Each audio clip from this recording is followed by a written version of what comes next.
Remote is the exciting new feature that connects you to other Scratch or Scratch Lab users for a collaborative, creative session, whether you're on a local network or across the ocean. Let me quickly show you the world of possibilities with Remote. Remote works from within the Scratch or Lab Player module. From there, you can initiate a session and invite others to collaborate with you, using any of the tools available in the application. Your session can be as simple as a review with your clients or something more complex, like inviting an online editor from a remote facility to modify an event, or a freelance colorist or VFX artist to manipulate a shot. Let's get into more detail on how Remote works.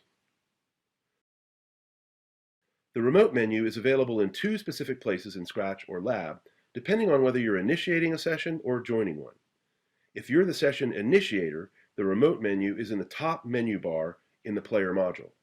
If you're joining a session, the menu is on the Scratch Startup splash screen in the lower left. To initiate a session, launch Scratch or Lab and enter the project that you'd like to work on. Then go to the construct and enter the player. On the top menu bar, you'll find the Remote button. Click on it to open the Remote Setup panel. Here you're presented with options to select the kind of connection that best fits your network environment and the type of session you want to create. These options are Local Network. Use this option to remote via an intranet, where you're directly connected to another system or through a local switcher.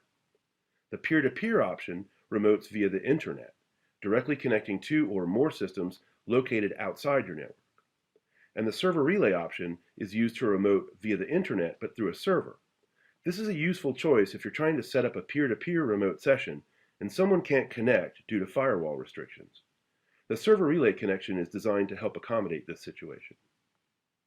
Once you click on the Start button, the remote server will automatically generate a session key. This is a unique identifier for your session, and you'll need to provide it to anyone you'd like to invite to join in. Let's switch into split screen mode so we can simultaneously see the UI for both sides of the connection. To join a session, simply start Scratch, but without entering a project. In the Startup splash screen, notice the Remote button in the lower left-hand corner of the window. Click on it to launch the Remote Session panel. From this panel, you'll need to select the type of connection you want, either local network or internet.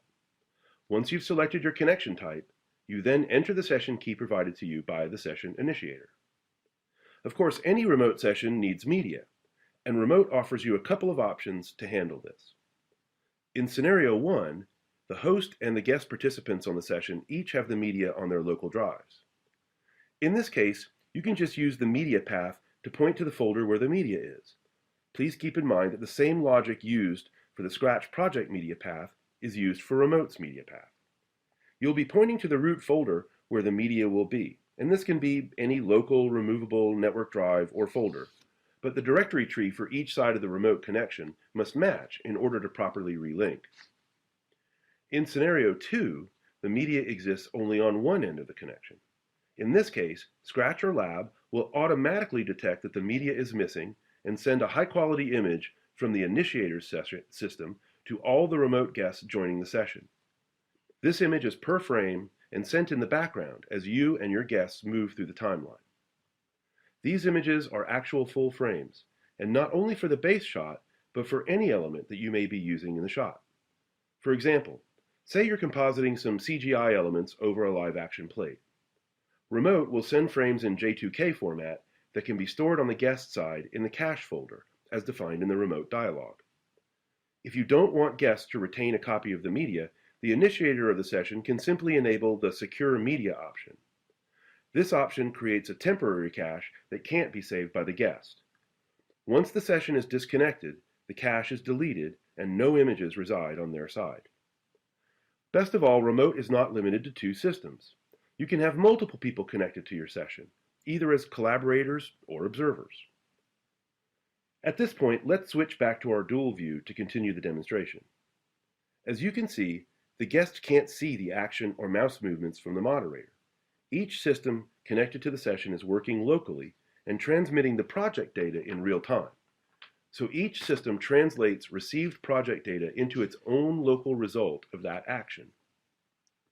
To facilitate collaboration, a laser pointer feature is included so a guest can interact with either the moderator or another guest system by clicking on any region of an image. That click will then appear on the other connected systems as colored dots. Every session is initiated by the session moderator. The session moderator maintains complete control throughout the session and is the only one that can designate others as temporary moderators. As a moderator, you can make any editorial or creative changes to any shot in the session. However, you must keep in mind that a remote session exists in the context of a construct. So once you exit the construct, you, in effect, leave the session and must reconnect to it. If you're the session moderator and you exit the construct, all guests will be disconnected and a whole new session must be initiated. To designate a temporary moderator, simply select a name from the list and click Set Moderator. Now your guest actions are transmitted to everyone connected. See how the guest on the screen on the left is making changes, in this case adding layers? Notice how those layers start popping up on the screen on the right side of the view. The temporary moderator now has control over the session. To retake control, the session moderator simply selects their own name from the list and clicks Set as Moderator. Once the session is over, the session moderator can easily end it by choosing the disconnect option on the remote panel. The project is then deleted from the guest systems and is only left locally on the system that initiated the session. This concludes our demonstration of the remote feature in Scratch and Lab v8.